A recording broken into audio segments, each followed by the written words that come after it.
Hello, welcome back to my world of stuff. It's Friday morning, slightly grey and overcast here in South Wales, so I'm taking myself off to the cinema for a quick cinema vlog. On the way though, I've stopped for my little breakfast, which is a Greggs latte and a special breakfast meal deal. A very tasty bacon roll, right way up, and healthy fuel protein bar for dessert. But yeah, I'm off to the cinema then. There's not a lot around at the moment. This blockbuster cinema summer season is finished, so there's just a few ragtag odds and sods coming out at the moment. But I quite fancy seeing Beast, a story of Idris Elba against this big CGI lion in Africa. It's had quite good reviews, bit of a sort of a creature feature vibe to it, and I'm always up for that sort of film. So let's toddle along to my local view and see what Idris is up to. See you after this.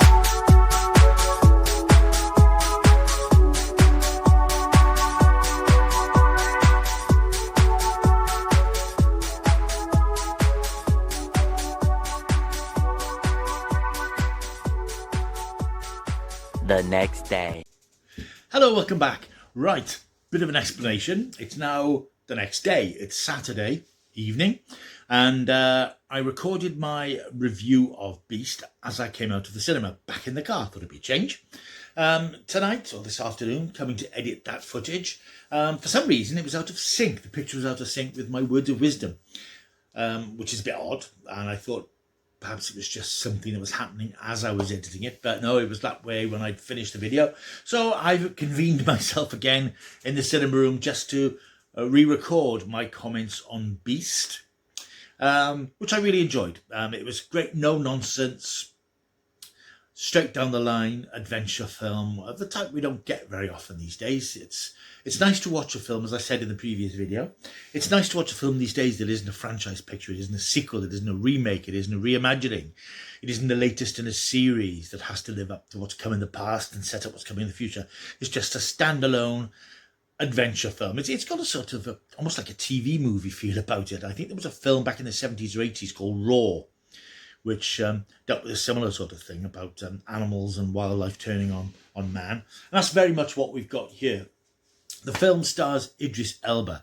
He plays a doctor from New York called Nathaniel, whose wife has recently passed away from cancer. He and his wife were estranged at the time, but he always sort of hoped they would get back together. He's taken his two young daughters, Meredith, she prefers to be called Mare, and Nora, over to Africa to visit the birthplace of their mother. She comes from South Africa, and when they get over there, they meet up with Martin, a family friend, and the man who actually introduced Nathaniel to his wife. Martin is played by Sharlto Copley. You'll remember from things like District 9 and that Ben Wheatley film with all the shooting, Free Fire, I think it was called. He's done lots of voice work on things as well, Chappie and stuff like that. So anyway, they get to Africa and he takes them off, not exactly on safari, but on a trip through the nature reserve to a not exactly off limits area, but a more wild part of the savannah, if you like. He explains there's been a problem with poachers over time, and they get to a certain place and discover that a village has been destroyed, completely wiped out. Everybody's been killed, savaged. And ultimately, Martin is injured.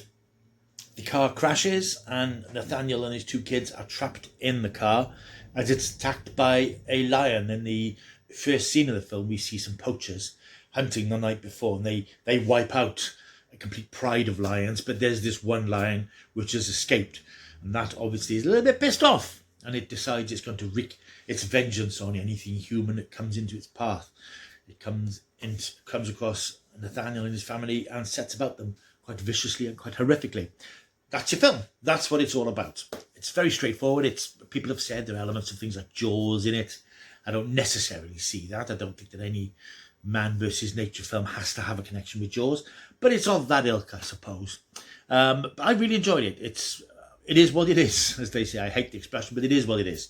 It's nothing more, nothing less than a good old-fashioned adventure film. Rip-roaring, Exciting, very tense in places. The director certainly knows how to build up the tension of the situation with the family in peril. Night is creeping on and they're just trapped. Martin's been severely injured. Everything's against them. And I think if you criticise the film, and I don't think it's the sort of film you really want to criticise, because what it does very well. It's not going to be an Oscar winner. It's not going to be a film that's on anybody's best of the year list. But it's an unpretentious adventure film. Criticism of it is a bit pointless, really. But I suppose the criticism would be that it does pile on the agony. You know, something bad happens, then something worse happens, and then something worse happens, and it escalates. It's a sort of an escalation of terrible things.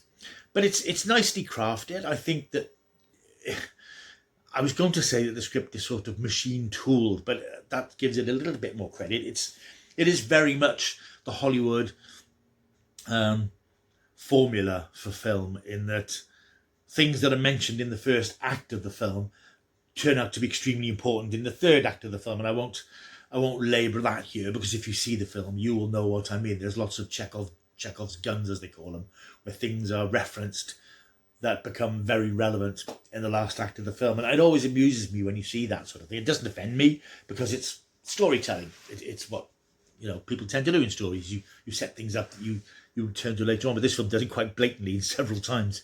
But I didn't find it offensive, because it's just a good time.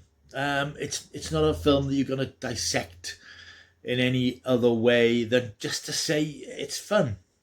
It's exciting, it's tense, it's very well shot. Again, a bit like Nope, which I preferred this to Nope, frankly. It's beautifully, cinematography is beautiful, showing the sort of the African landscapes, the sort of terrifyingly desolate yet beautiful wilderness where man shouldn't really be. But it just looks great, and it's very engaging. You do realise how good Idris Elba is as a performer. He's very naturalistic. Notice it particularly in early scenes of the films where he is being the father. The two girls, there's a slightly fractious relationship, because they are slightly wary of him, and they sort of blame him for the fact that the family fell apart, and they feel that he didn't do enough to help their mother. And there's a bit of distance between them. And you can see in his mannerisms and the things he does, he's trying to build bridges where the girls are resistant to those bridges being built. But when the chips are down, he is a caring father, and he puts the kids first. And it's interesting to see that relationship and that dynamic change across the film as they learn to put their trust in him and need him more. So that's Beast. There's not really a lot more I can say. I mean, I will, of course, mention that the Beast itself is CGI. I think all the animals are CGI, and that in itself is pretty astonishing. When you think back to the early days of CGI, when it was very hard to get animals looking realistic, because you had the movement of the fur and the muscles and the skeleton and all that sort of stuff. Now it's so beautifully done. I don't think there's any point in the film where you go, oh, that doesn't look real, because it does. It's beautifully done. It's the interactions when they're in the same frame. It just looks like Idris Elba is punching a lion on the nose, which he does do at one point. I've seen that pointed out as a criticism in some reviews, but you think, yeah, why not? He has a close encounter with a lion and he punches it. So it's the sort of thing you do. So it's great. It's a really good film, very underrated. A pot boiler, a thriller, but there's nothing wrong with that. There's absolutely nothing wrong with that. I really enjoyed it, and I would recommend it. It's a quiet time of the year at the moment, as I said, with films. The blockbusters have come and gone, or they're hanging on. In the case of Top Gun Maverick, there's nothing much to come for a few weeks. So 90 minutes of your time is well spent in the company of Idris Elba's Beast. Right, that's in cinemas now. I enjoyed it. I'm going to give it a chunky 8 out of 10. 8 out of 10. If you've seen Beast, why not tell me all about it? Tell me what you thought of it. Leave a comment down below. Would be very nice. Also, while you're here, you can press that subscribe button.